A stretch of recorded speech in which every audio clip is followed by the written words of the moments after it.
Assalamualaikum warahmatullahi wabarakatuh. Perkenalkan, saya Dita Mediana dengan NIM B1B1222075. Saya merupakan salah satu mahasiswa Universitas Jambi, Prodi Ilmu Pemerintahan, Fakultas Hukum. Terima kasih kepada teman-teman yang sudah mampir ke video saya. Di sini saya akan memaparkan mengenai materi dari mata kuliah pengantar ilmu politik. Yang pertama ada konsep ilmu politik, yang kedua ada hubungan ilmu politik dengan ilmu sosial lainnya.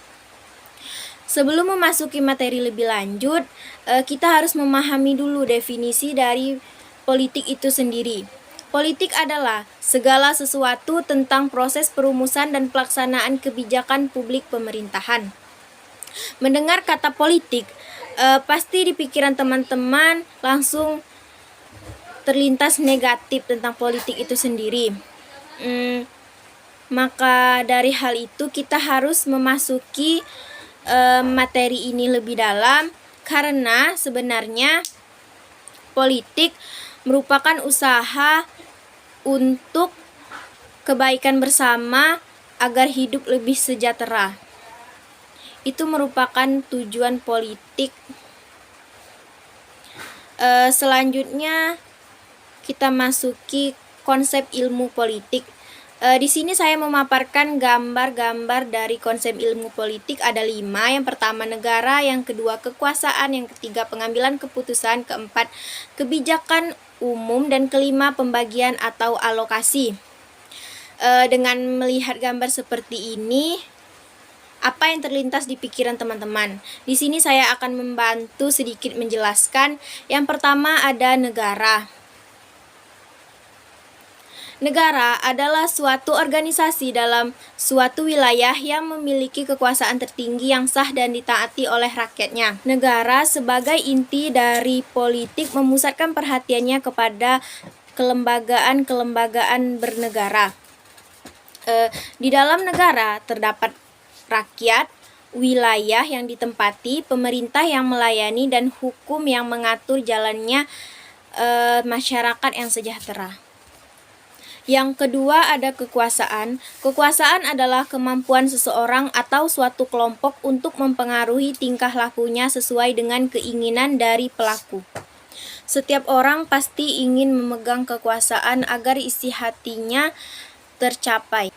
Dan dalam pemegang kekuasaan ada wewenang dan tanggung jawab yang tidak mudah untuk dijalani. Selanjutnya yang ketiga ada keputusan. Pengambilan keputusan dapat dianggap sebagai suatu hasil atau keluaran dari proses mental atau kognitif yang membawa pada pemilihan suatu jalur tindakan di antara beberapa alternatif yang tersedia. Yang keempat ada kebijakan umum. Kebijakan umum merupakan cita-cita bersama yang ingin dicapai. Kebijakan ini pemimpin negara bersifat menyeluruh. Yang kelima ada pembagian atau alokasi. Pembagian atau alokasi ialah pembagian terhadap jatah nilai dalam masyarakat, seperti contoh uang BLT, pembangunan rumah bedah, pembangunan jalan yang ada di masyarakat, dan lain sebagainya.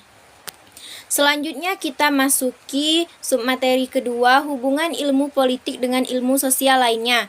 Yang pertama, ilmu politik dengan ilmu pemerintah. Apa hubungan di antara keduanya?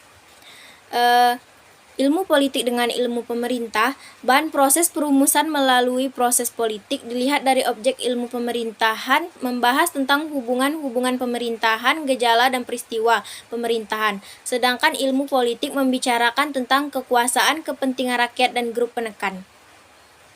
Yang kedua, hubungan ilmu politik dengan ilmu hukum. Hukum dan politik mempunyai hubungan timbal balik.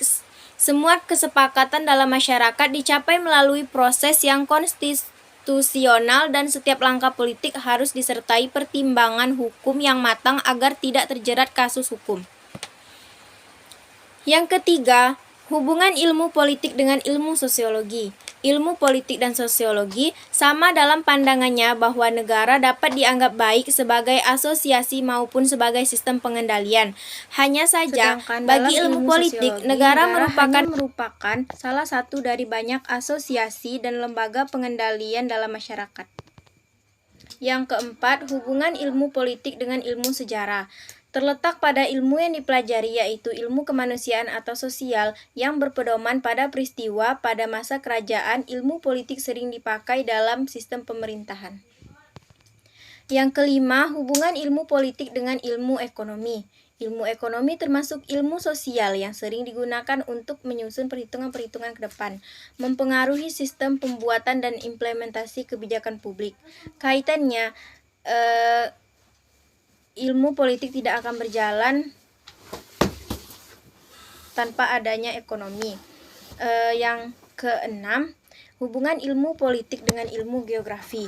Ilmu politik memandang bahwa kondisi geografi dari suatu negara sangat luas berpengaruh terhadap aktivitas politik dan lembaganya. Geografi mempengaruhi karakter dan kehidupan nasional dari rakyat. Sedikit kesimpulan dari materi di atas: mempelajari ilmu politik untuk memperdalam pemahaman manusia tentang bentuk dan sifat tindakan politik. Pepatah mengatakan, hidup yang martabat harus memiliki hati yang kuat. Sekian, terima kasih. Wassalamualaikum warahmatullahi wabarakatuh.